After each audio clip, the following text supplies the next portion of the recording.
시청자 여러분 안녕하십니까? 우리 지역에 힘이 되는 소식 BTV 뉴스 시작합니다.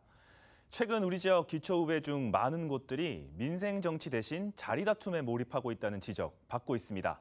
그러는 사이 여러 지역에선 기피시설 건립과 문화교육시설 철거를 두고 많은 갈등이 불거지고 있죠. 이번 시간에는 일하지 않는 기초의회와 지역에서 발생하고 있는 각종 갈등 문제를 짚어봅니다. 기초의회의 의장단 선출에 여전히 애를 먹고 있는 곳이 있습니다. 바로 동대문구 의회 이야기인데요. 구의원 일부가 나서 기자회견을 열었습니다. 약 한 달 전 이뤄진 의장 선출 과정에 문제가 있었다며 의회 정상화를 위해 의장 불신임안을 상정해 처리할 것이라고 밝혔습니다. 김진중 기자가 보도합니다. 동대문구 의원 7명이 기자회견을 열었습니다. 답보 상태에 있는 의장단 선출 문제 해결을 위해 바로잡을 것이 있다는 것. 지난 6월 이루어진 의장 선거 과정에 부정행위가 있었다며 의장 불신임안을 상정 처리하는 것이 의회 정상화를 위한 길이라고 밝혔습니다. 이태인 동대문구의회 의장은 후반기 의장 선거의 개표 중 표의 무효 여부에 관한 논란 와중에 간표위원들의 의견이 유효 2표, 기권 1표, 무효 1표로 최종 무효표가 되어야 하나 이에 당사자인 본인이 이를 유효표로 결정하였습니다. 본인을 의장으로 선출하고자 매우 무리하고 부적절하게 의사를 진행한 사건입니다. 이태인 의장 불신임안을 상정 및 처리함으로써 동대문 구의회를 정상화하는 데 최선을 다하겠습니다. 지난 6월 25일 무소속 이태인 의장이 하반기 의장직에 재도전해 10표를 획득하며 재임에 성공했지만 이 중 1표가 무효표였다는 것. 9표일 경우 재투표가 치러졌을 텐데 이태인 의장이 해당 무효표를 자신의 유효표로 인정하며 의장에 선출됐다는 겁니다. 문제를 바로잡을 수 있도록 의장에게 입장을 전달했지만 약 한 달의 시간이 흘렀고 의장단 선출 파행 사태가 빚어지게 됐다고도 주장했습니다. 동대문구 의원은 모두 19명으로 더불어민주당 9명, 국민의힘 9명, 무소속 1명으로 구성돼 있습니다. 기자회견에 참석한 구의원 7명은 자신들의 행동은 자리싸움도 정파적 다툼도 아니라고 말했습니다. 이들 의원들은 이태인 의장이 지방자치법 58조 의장의 직무를 제대로 수행하지 못했다며 같은 법 62조에 의거해 불신임안을 상정하는 것이라고 설명했습니다. 불신임안 상정 처리 시점에 대해서는 되도록 빠른 시일 내에 개회를 요청할 것이라고도 덧붙였습니다. 구의원 임기 반환점을 돌아 다시 시작되는 9월 임시회 전 동대문구 의회가 정상화될 수 있을지 구민들이 지켜보고 있습니다. BTV 뉴스 김진중입니다. 도봉구의회 후반기 개회 첫날, 도봉환경교육센터와 숲속의 자원봉사자들이 의회를 항의 방문했습니다. 구청장과 구의원들을 만나 주민 의견을 전달하려고 했는데 정작 오원석 구청장은 본회의장에 출석하지 않았습니다. 강혜진 기자가 취재했습니다. 도봉구의회 본회의장 앞에 주민 10여 명이 모였습니다. 도봉환경교육센터 이전과 숲속의 폐관을 반대하는 피켓도 들었습니다. 그동안 1인 시위를 하던 주민들이 선출직 구청장과 구의원들을 직접 만나 의견을 나누겠다고 나선 겁니다. 주민 항의 방문 소식에 오원석 구청장은 구의회 본회의장에 출석하지 않았습니다. 수해복구 현장 방문 일정으로 본회의에 불참했다고 밝혔습니다. 주민시설 이전 반대 여론에 구의회 항의 방문이 이어지자 일부 구의원들은 정치적 논쟁을 떠나 주민 목소리를 귀담아 듣고 행정 집행을 제대로 견제하자고 제안합니다. 그간 여러 의원님들께서 수레바퀴를 언급하며 집행부와 의회의 균형을 강조해 오셨습니다. 이렇게 지켜온 우리 의회가 집행부에 대한 견제 역할을 감당하기 위해서 주민들을 대표해 의견을 잘 전달해야 하는 의무가 있습니다. 그러면서 지자체의 환경교육을 지지해온 구청장이 주민 면담을 진행할 것을 촉구합니다. 구청장님께서 도봉구의 환경교육에 관한 많은 기대와 고민이 있으실 것으로 생각됩니다. 되신 분들과의 빠른 면담을 요청드립니다. 숲속의 위탁 만료 역시 마찬가지입니다. 13년간 주민들의 피와 땀으로 만들어낸 공간을 부디 지켜주시길 주민들의 입을 대신하여 부탁드립니다. 도봉환경교육센터와 숲속의 자원봉사자들은 센터 이전과 폐관 전까지 구청장과의 면담을 추진하겠다고 맞섰습니다. BTV 뉴스 강혜진입니다. 광역 급행철도 GTX 사업이 추진되면서 변전소나 환기구 등 부속시설 설치에 대한 주민 반대 목소리가 일고 있다는 소식 여러 차례 전해드린 바 있습니다. 정부는 전자파가 유해한 수준이 아니라며 설득하고 있지만 주민들의 반대는 여전히 강경한데요. 이런 가운데 동대문구 주민들이 헌법소원 청구에 나섰습니다. 김진중 기자가 보도합니다. 동대문구 주민대표 7명이 헌법재판소 앞에 모였습니다. 주거 밀집단지 앞에 GTX C노선 변전소 설치 반대 목소리를 전하기 위해서입니다. 어린이집 앞 15만 4천 볼트 변전소 설치 반대합니다. 반대합니다. 반대합니다. 주민대표들은 헌법소원 심판을 통해 현재 국토부가 기준으로 내거는 833mgauch라는 전자파 인체 보호 기준이 문제가 있음을 가려내고자 한다고 말했습니다. 국민의 생명권과 건강권, 환경권을 침해할 수 있다는 것. 2에서 3mgauch의 극저주파 자기장에도 장기간 노출될 경우 백혈병이 발병될 수 있다는 해외 논문을 근거로 주장합니다. 해외 논문 사례에서 나오는 2mgauss 이상의 전자파가 노출됐을 경우에 장기간 노출됐을 경우에 백혈병이나 암 같은 게 걸릴 수 있다고 하는 그런 논문에 나온 2mgauss라는 그런 기준에 비해서 너무 국토부 기준이 높기 때문에 833만 안 넘으면 된다는 그런 국토부의 기준이 장기간 동안 24시간 동안 잠을 자야 하고 먹어야 되고 또 어린이들이 어린이집에서 생활해야 하는 곳에서 너무 가까운 곳에 그런 변전소가 있다는 게 저희에게는 생명권이나 건강권을 위협한다는 그런 근거로 헌법소원을 청구하게 되었습니다. GTX C노선 변전소가 설치될 예정지는 청량리역 내 테니스장이 자리한 곳으로 대단지 아파트와 불과 30m 떨어진 곳에 자리해 있습니다.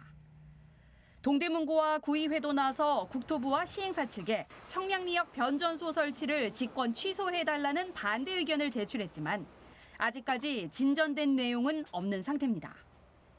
최근 국토부가 양재동 매헌변전소 전자파 시연에 나섰을 때 나온 수치는 지하 4층 주변 앞 기업 전자파는 28에서 30mgauss, 지상에서는 0.4mgauss였습니다.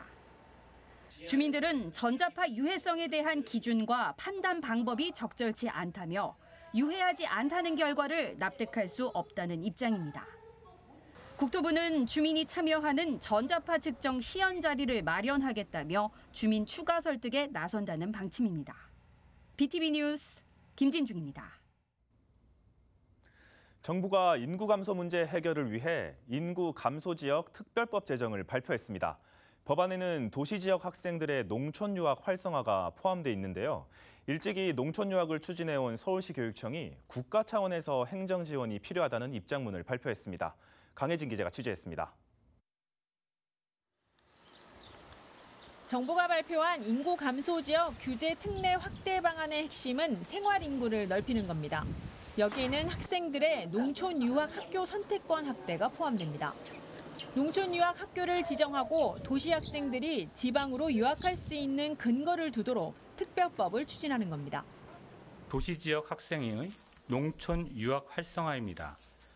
농촌 유학 학교 선택권을 확대하여 유학학교 지정 및 학구 조정의 유연성 등 근거를 마련하여 학생이 농촌 유학학교와 인접한 읍면에서도 거주할 수 있도록 개선하여 농촌 유학을 활성화해 나가도록 하겠습니다. 세부 사항은 조례로 규정합니다. 특히 서울을 포함한 수도권에서 거주 목적으로 인구 감소 지역에 이주할 경우 임업용 산지에 주택 건축이 가능하도록 조치했습니다. 4년째 농촌 유학을 추진하고 있는 서울시 교육청은 2021년 81명을 시작으로 올해 1학기까지 총 1,500여 명의 학생들이 지방으로 농촌 유학 생활을 했습니다. 이런 가운데 지난해 서울시 의회가 생태환경 조례 폐지를 추진하는 과정에서 농촌 유학에 대해 정치권이 찬반 논리로 이어진 데에 따른 아쉬움을 토로하기도 했습니다. 지방 소멸의 시기에 또 기후위기 시대에 농촌유학은 저는 장려해야 되는 일이 아닐까 싶어요. 그게 저는 국민의힘의 이게 예를 들면은 이게 국민의힘은 반대하고 뭐 민주당이나 기본소득당, 정의당은 농촌유학을 찬성하고 예를 들면 이렇게 이게 당론이냐 제가 묻고 싶어요. 교육청은 일찍이 농촌 유학을 시도한 결과 90% 이상이 가족이 함께 이주하는데 농촌 유학에 필요한 거주 시설 제공이 절실하다고 발표했습니다. 또 매달 교육청이 제공하는 30만 원의 유학생활 경비를 국가 차원에서 보장해야 한다는 것도 지적했습니다. 행정안전부가 발표한 인구감소 특별법은 이르면 다음 달 입법 예고될 전망입니다. 그러나 시도교육감이나 군수 등이 농촌 유학을 지원할 수 있다는 근거는 있지만 국비 지원이 명확하지 않아 농촌 유학 확대의 실효성이 있을지는 의문입니다. BTV 뉴스 강혜진입니다.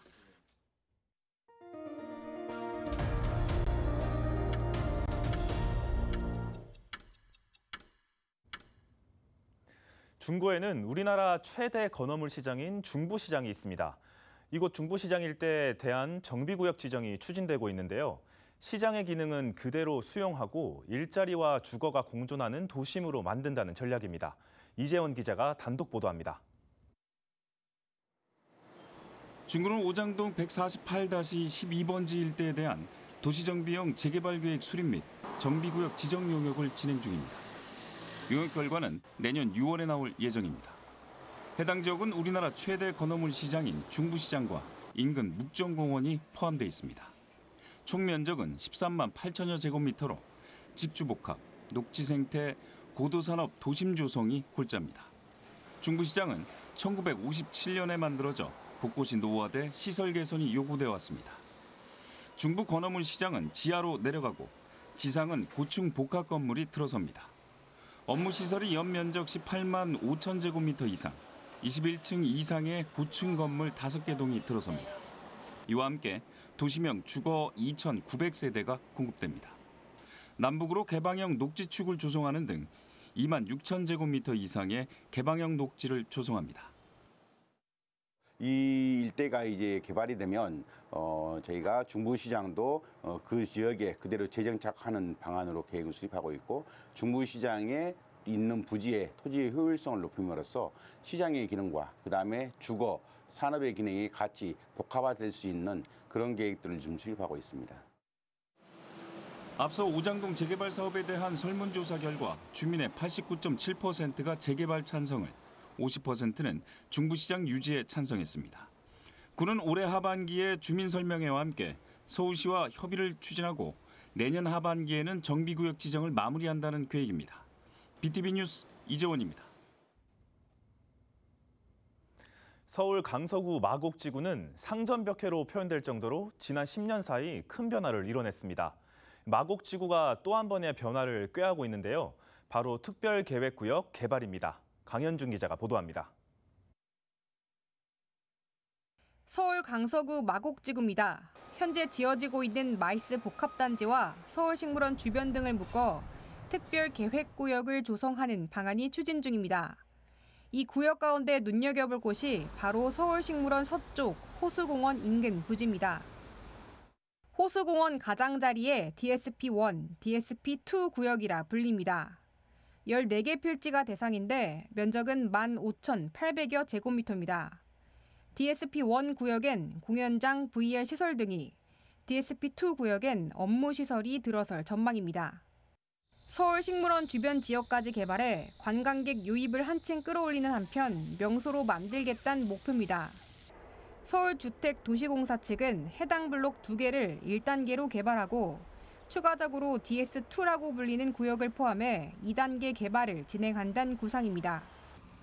지난 2021년 부지 개발 공모 이후 올해 6월 건축 허가가 완료되며 착공을 눈앞에 둔 상황. 이미 서울 서남권을 대표하는 명소로 자리 잡은 서울식물원 주변이 서남권을 넘어 서울을 대표하는 관광단지가 될지 관심이 커지고 있습니다. BTV 뉴스 강현준입니다. 1인 가구의 증가, 고령 인구가 늘어나면서 최근 자살 예방에 대한 관심이 높아지고 있습니다. 중구는 다양한 자살 예방 사업을 추진해 관내 문제를 해결한다는 계획입니다. 이재용 기자입니다. 서울시 자살률은 2018년 22.5%에서 2022년 21.4%로 감소했습니다. 하지만 중구는 2018년 19.8%에서 2022년 오히려 25.2%로 증가했습니다. 이에 중구가 다양한 자살 예방 사업을 진행합니다. 이를 통해 구는 오는 2026년까지 관내 자살률을 2% 낮춘다는 계획입니다. 먼저 선제적으로 우울하신 분을 먼저 찾아내는 거죠. 이제 찾아내기 위해서는 이렇게 다수가 있는 데 가서 이제 선별 검사를 하기도 하고요. 아니면 보건소에 여러 사업이 있는데 그분들이 선별 검사를 하기도 해요. 그러면 의뢰를 받기도 하고 해서 이제 우울로 인해서 자살까지 가기 전에 미리 저희가 차단을 해서 원래 일상으로 이제 회복시키는 그런 일을 주로 하고 있습니다. 먼저 주민들의 접근성을 높이기 위해 마음건강 열린 상담실을 운영합니다. 요일별로 주민센터와 교육지원센터 등에서 정신건강 임상 심리 전문가가 찾아가 상담을 진행합니다. 심리검사와 상담이 50분간 진행되고 최대 5회까지 무료 상담이 가능합니다. 이와 함께 구는 상반기에 우울감이 높은 고령 어르신 1,231명을 선정해 선별검사를 진행했습니다. 이 가운데 7.8%가 고위험군으로 판정돼 개별 상담은 물론 전문기관과 연계했습니다. 생명지킴이 양성교육도 진행합니다. 생명지킴이는 일상생활 속 자살 위험에 놓인 지인을 조기에 발견하고 위기 상담을 받을 수 있도록 도와주는 역할을 합니다. 이외에도 정신의료기관 검진 비용 지원 등을 추진하고 있습니다.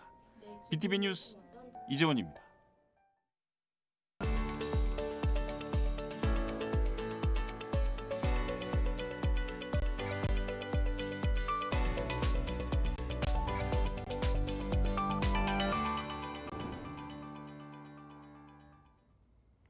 최근 강북 횡단선이 정부의 예비 타당성 조사에서 탈락하면서 수도권 경전철 사업 전반에 빨간불이 켜졌습니다. 서울시가 도시철도 사업의 빠른 추진을 위한 예비 타당성 조사 제도 개선안을 기재부에 건의했습니다. 막바지 예타 조사가 진행 중인 난곡선 경전철에 어떤 영향을 줄지 관심이 쏠립니다. 보도에 김민욱 기자입니다. 정부 사업에 대한 재정 투입이 타당한지를 따지는 예비 타당성 조사. 하지만 조사에 들어간 지 2년이 넘도록 난곡선 사업의 결과는 여전히 안개 속입니다. 저희가 아는 게 아니라 기재부에서 아는 거라서 저희가 전달받은 게 저희도 없어가지고. 이런 가운데 서울시가 지난 9일 도시철도 분야 예비 타당성 조사 개선 계획을 기재부에 전달한 것으로 알려졌습니다. 개선안의 핵심은 크게 세 가지입니다. 먼저 경제성과 정책성 평가 비중을 조정하고 혼잡도 완화와 여가 목적 통행량 가치 등 편익 항목을 추가 개선합니다. 또 자치구 단위로 지역개발 파급 효과와 균형 발전 효과를 적용하기로 했습니다. 한 개의 서울시를 보는 게 아니라 25개 구에 대한 그 균형 발전 부분을 좀 고려해서 낙후도라든지 도시철도 취약성이라든지 접근성을 고려해서 그런 낙후도가 높은 지역에 대해서는 타점으로 좀 반영을 해달라는 겁니다. 하지만 이번 개선안 건의 시점이 시기상 이미 늦었다는 목소리도 나옵니다. 현재 수익성 평가가 끝난 난곡선에 착공을 앞당기는 데는 사실상 도움이 되지 않는다는 것. 이에 따라 지역에서는 난곡선의 정책성 평가에 사활을 거는 분위기입니다. 교통 소외 지역인 난곡동 일대에 1,400세대가 넘는 대단지 아파트가 들어서는 신림 7구역 재개발, 난곡 1구역 신속 통합, 모아타운 선정 등으로 수요가 늘 것으로 예상되는 만큼 기재부의 경전철 사업 추진에 당위성을 설득한다는 계획입니다. 만약 경전철 난곡선이 없을 경우 이후 개발되었을 때 많은 그 세대가 더 추가가 됨으로 인해서 더 심각한 교통 문제를 유발할 것은 불보듯 뻔한 상황입니다. 그렇기 때문에 난곡선이 꼭 통과되어야 되고 기재부의 막바지 예비 타당성 조사 과정에 있는 난곡선 경전철의 운명은 이르면 다음 달 결론이 나올 전망입니다. HCN 뉴스 김민욱입니다. 마찬가지로 목동선 사업이 기재부의 예비타당성 조사를 통과하지 못했습니다. 서울시가 곧바로 재추진을 선언했는데 그렇다면 목동선 사업이 예비타당성 조사를 통과하기 위해 어떤 전략이 필요할까요? 김호 기자가 취재했습니다. 서울 서남권의 교통 인프라 확충을 위해 지난 2008년부터 추진된 목동선 경전철 사업. 최근 기획재정부의 예비타당성 조사에서 탈락하면서 사업은 원점으로 돌아갔습니다. 서울시가 재추진 의사를 밝혔지만 예비타당성 조사까지는 다시 까다로운 행정 절차를 거쳐야 합니다. 먼저 연말까지 제2차 서울시 도시철도망 구축계획 변경 용역을 통해 노선 조정 등 대안이 검토됩니다. 대안이 결정되면 국토교통부 승인 고시가 이루어진 뒤 기재부에 다시 예비타당성 조사를 의뢰하게 됩니다. 이 같은 절차를 거치면 적어도 1년 이상 시간이 소요될 전망입니다. 저희가 거기 국토부에서 승인을 하는 거기 때문에 통상적으로 뭐 어느 정도 걸린다는 건 없어요, 사실. 그래서 그것도 저희가 최대한 빨리 합의해서 진행하려고 합니다. 재추진이 성공하기 위해서는 무엇보다 경제성 확보가 시급합니다. 서울시는 먼저 노선 조정에 힘을 쏟고 있습니다. 당초 목동선은 신월동에서 영등포구 당산역을 잇는 총 연장 10.87km로 계획됐습니다. 정차역은 환승역 2곳을 포함해 모두 12곳이 건설될 예정이었습니다. 서울시는 계획된 기존 노선을 조정할지 새 판을 짤지 용역을 통해 결정할 예정입니다. 만약에 예타에서 지금 뭐 그런 식으로 많이 예측을 하고 있지만 좀 어려워서 통과가 만약에 어려워진다면, 그래서 결론이 난다면 지금 저희들이 하고 있는 2차 변경 계획에 노선을 조금 더 다시 효율적으로 짜서 올리는 방법이 있습니다. 경제적 타당성을 높이기 위해 미반영된 개발 계획을 예비 타당성 조사에 반영하는 작업도 추진됩니다. 양천구는 목동 아파트 재건축 등으로 교통 수요가 급증할 것으로 예측되지만 예비 타당성 조사에 반영되지 못했다고 밝혔습니다. 이에 따라 재건축 사업이 속도를 내고 있는 만큼 예비 타당성 조사 시기를 재건축 시행 인가에 맞춰 추진하는 방안을 검토하고 있습니다. 목동 아파트가 재건축되면서 인구 증가라든가 이런 부분들이 미반영돼 있거든요. 현행 예타 제도에는 사업 시행 인가가 돼야만 그 인구가 포함됩니다. 그러니까 현행 제도상의 문제이기 때문에 시점을 놓칠 것인지. 15년째 답보 상태에 빠져 있는 목동선 경전철 사업.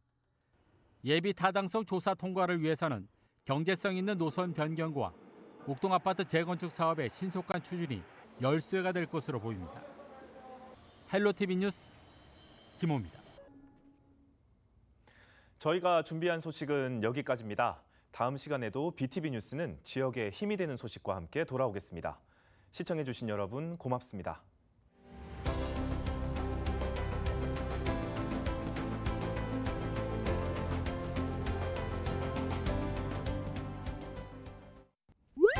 BTV 뉴스를 더 많이 보고 싶으시다면 여기 구독 버튼을 눌러주세요. 추천 영상도 누르면 바로 재생됩니다. 또 다양한 서울 소식을 보고 싶으시다면 휴대폰에서 가지 앱을 다운로드해보세요. 저희 BTV 뉴스를 시청해주셔서 감사합니다.